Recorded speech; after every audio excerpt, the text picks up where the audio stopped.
identify, then the final things will be integrated, and based on that we can comment out.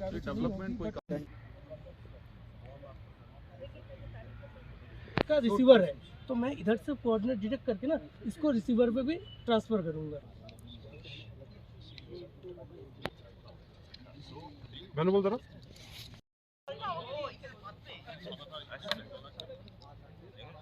to the developed gripper, and then there the forward and inverse kinematics will be applied.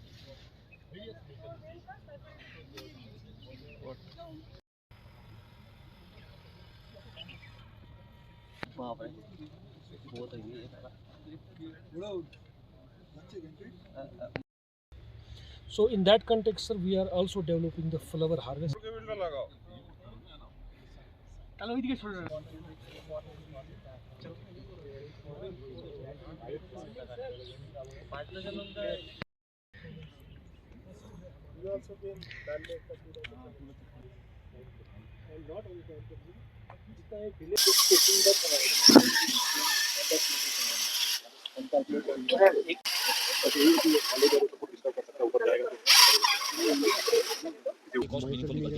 सवाल ये है बस।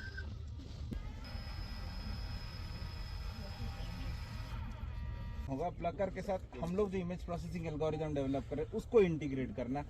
One or two concepts will be identified, then the final things will be integrated, and based on देखिए ना उसके बाद ठीक है ready with the flower successful है। यस सर इन टेम्परेरी मतलब डिटेक्शन एल्गो ना डिटेक्शन के बाद में जो आपका रोबोट फंक्शन का फोटो नहीं चाहिए ना उसका नहीं आएगा। You can take it up उसका ही आएगा।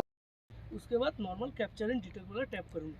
करने के बाद थोड़ा वो सैफरान हम देखते हैं बहुत सारा टाइम से यहाँ पर ग्रो हो रहा है, लेकिन इसमें मैकेनाइजेशन उतना नहीं हो पा रहा है।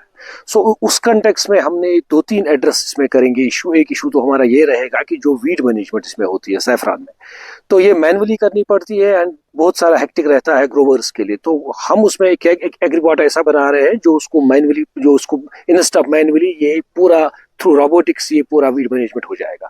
उसके बाद दूसरा पहलू जो है वो फ्लावर हार्वेस्टिंग का है। ये भी हमारे ग्रोवर के लिए एक बहुत मुश्किल काम है, बिकॉज जब हम 1 किलो लगभग सैफरान निकालते हैं तो अराउंड 2 लाख फ्लावर से निकलता है, तो बहुत टाइम कंज्यूमिंग है, लेबोरियस भी है। तो उसको भी हम ऑटोमेट कर रहे हैं। उसके लिए भी एक रोबोट ऐसे बन रहा है जो इसको फ्लावर हार्वेस्टिंग करेगा।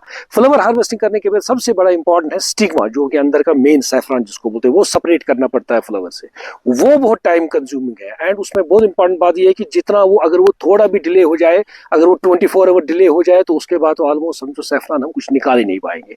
तो जितना जल्दी हम ये स्टिग्मा सेपरेट करेंगे उतना हमारे फार्मर्स और हमारी स्टेट की इकोनॉमी के लिए बेटर है, हमें यील्ड ज्यादा हो जाएगा। तो वो भी हम इसमें एक एग्रीबॉट बना रहे हैं जो कि इसको फ्लावर हार्वेस्टिंग के बाद स्टिग्मा सेपरेट किया करेगा।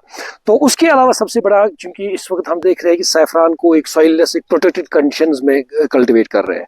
ऑलरेडी हम देख रहे हैं पूरे इंडिया में, तो हम बहुत जगह हम देख रहे हैं कि फ्लावर हार्वेस्टिंग होती है, लेकिन अभी तक सबसे बड़ा चैलेंज जो है वो ये है कि हम आउटसाइड जे.एंड.के कॉर्म का मल्टीप्लाई कैसे करेंगे, लेकिन वो अभी तक नहीं हो पाया है।